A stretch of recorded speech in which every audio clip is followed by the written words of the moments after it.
This is the Teton Sports one-person Vista quick tent, and in this video we'll be testing its ease of setup, ease of takedown, spaciousness, comfort, ventilation, and more. I bought this Vista quick tent from Amazon and got the tent inside the carry bag, stakes in a separate bag, 4 pre-attached guidelines, some marketing materials, and some instructions. I'll put affiliate links below if you want to check this out. To set up this Teton Sports one-person quick tent, first take the tent out of the carry bag, then unfold the tent body until it lays flat on the ground except for the center locking hub here.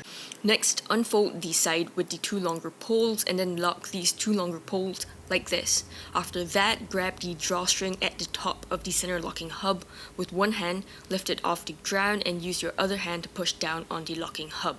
This will make your Vista quick tent pop up and takes just 45 seconds so far. If you want to stake the quick tent out, you can push 4 stakes through these holes at the 4 corners of the tent. Next, grab the rainfly, drape it over the quick tent, and fasten the 4 buckles of the rainfly to the buckles at the 4 corners of the tent, like so.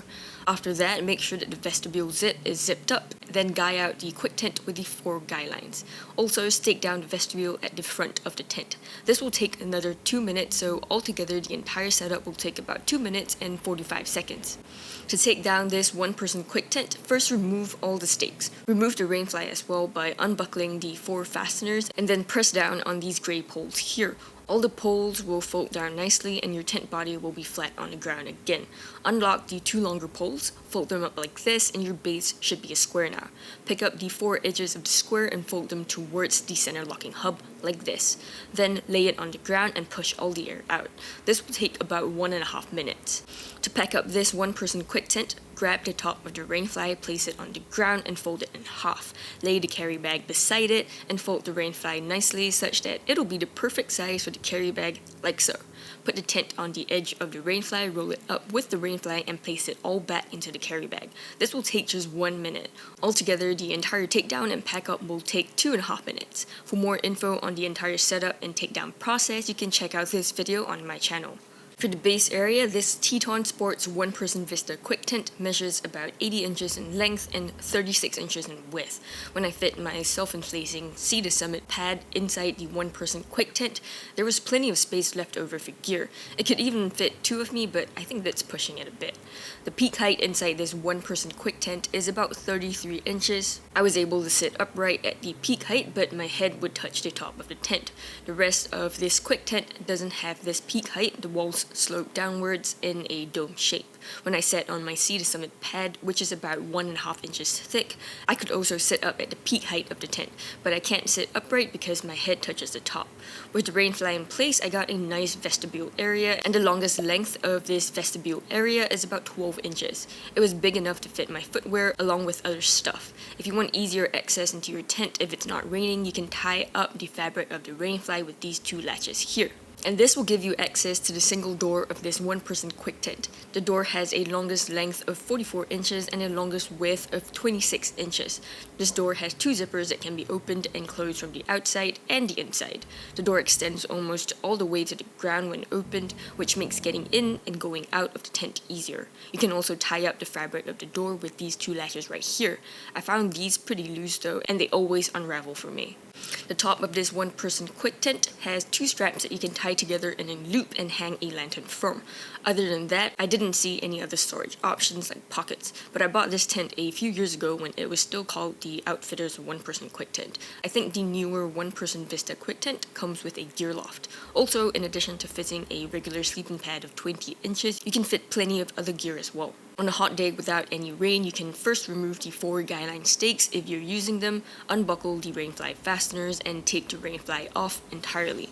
Once you do so, a good 2/3 of the Vista quick tent is made from mesh, so I got plenty of ventilation on hot days. It's also great for stargazing at night because you basically get almost unblocked views. If you want to leave the rainfly on though, you can clip the front of the rainfly to the side and still get some ventilation from this huge mesh panel. On rainy days though, you do need the rainfly to be in place, which limits ventilation. There are no vents in this one-person quick tent, but I noticed that the rainfly doesn't extend all the way to the ground and leaves about 2 inches of space between the ground and the rainfly for some ventilation. Here's what this space looks like from the inside of the vestibule. I was a little worried that the 2 inches of space not covered by the rainfly would leak in my rain test, but thankfully it didn't even after 1 hour of heavy rain. To test for condensation, I slept in this Teton Sports Vista one-person quick tent on my own overnight with the rainfly in place, the vestibule zipped up, and even the mesh door closed. When I woke up the next morning to check for any condensation, I noticed that everything was dry. The mesh was dry, the yellow tent fabric was dry, the flooring was dry, so this Vista quick tent passed the condensation test with flying colors. To rain test this Teton Sports one-person quick tent, I used this water hose to kind of simulate heavy rain, which looked like this. Also, I used a stopwatch to time exactly how long I was rain testing this quick tent. The rainfly of the quick tent provides almost full coverage protection from the rain, and it also curves downwards so water doesn't collect at the top and instead drips down. I didn't have any pooling issues with this quick tent. At about 30 minutes in, I stopped the rain test for a bit to check in on the tent. I found that the tent was completely dry, which was very impressive. At about 43 minutes into the rain test, I noticed a patch of water seeping in through the rainfly right here, so I stopped the rain test for a bit to check the underside of the rainfly. It was very slightly damp. I continued the rain test until the 1 hour mark, and when I stopped the test, I noticed that quite a few spots on the rainfly were damp. When I sat in the tent and ran my hand over the underside of the rainfly, I found that it was mostly slightly damp, but thankfully the inside of the tent was still dry.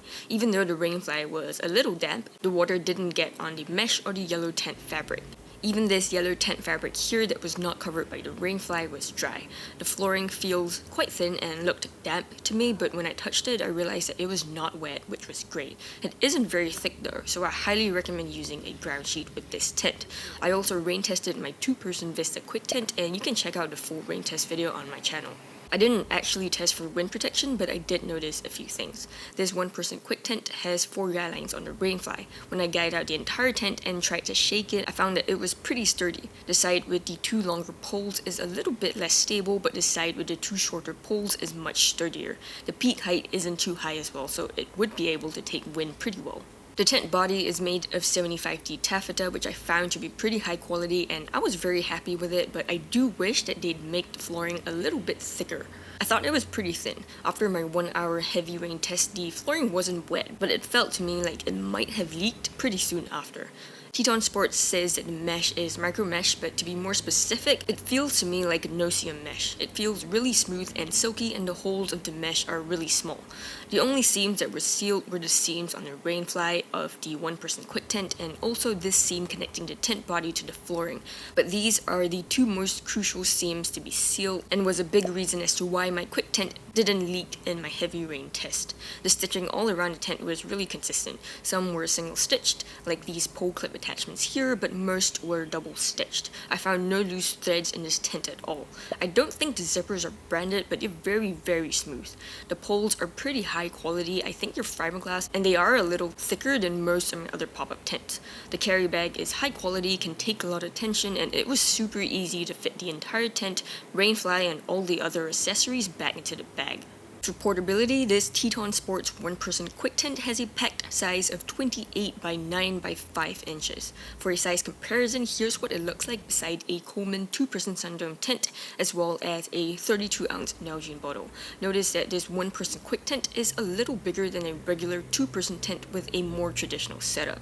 This one-person quick tent weighs about 4.6 pounds for just the tent and carry bag alone without the stakes. With the 8 stakes and the compression strap, that'll be another 0.4 pounds, so 5 pounds altogether. The carry bag comes with a nice shoulder strap for easy carry. For pros, I found this quick tent remarkably high quality for the price that I paid. I paid less than $100 for this tent, and it even comes with a lifetime warranty. This one-person quick tent is also super spacious, and it has 20 square feet of space inside the tent and another 3.3 square feet of vestibule space. It's very generously sized for sure. This quick tent is also easily my most versatile pop-up tent. You can stake down either side of the vestibule because both sides come with these loops. You can have the vestibule completely opened, partially opened, or completely closed, and you can also just take the rainfly off entirely for tons of ventilation on hot days. This is not a common feature for pop-up tents because most of them have pre-attached rainflies plus not a lot of mesh. This quick tent also stood up to 1 hour of heavy rain and many hours of light rain while still being completely dry on the inside. So that's a lot of pros for a very reasonable price. If you found this helpful so far, please help me hit that like button, thank you, and I really appreciate it. As for cons, if you're expecting your tent to pop open right out of the carry bag, well, this Teton Sports quick tent doesn't do that. But even so, it takes less than 3 minutes to set up and just 2.5 minutes to pack up this one-person tent, so still pretty quick, and that's including staking and guying out the entire tent. Also, just take note of the couple of limitations of this tent. First, 1 hour of heavy rain is probably the limit for this tent if you don't waterproof it yourself. Second, the peak height isn't very high at 33 inches, so you can't have super thick camping mattresses inside this tent. Overall, I really love this tent. It saw me through a few thunderstorms and I got plenty of use out of this tent over the last few years. It's one of my go-to pop-up and instant tents and I highly recommend it for its value for money. How does this Teton Sports one-person quick tent compared to other pop-up tents or other instant tents? Well, don't worry because I've already done the comparison for you in these videos. I'll put them up when you're ready, so do check those out. Thank you for watching and I'll see you in the next one.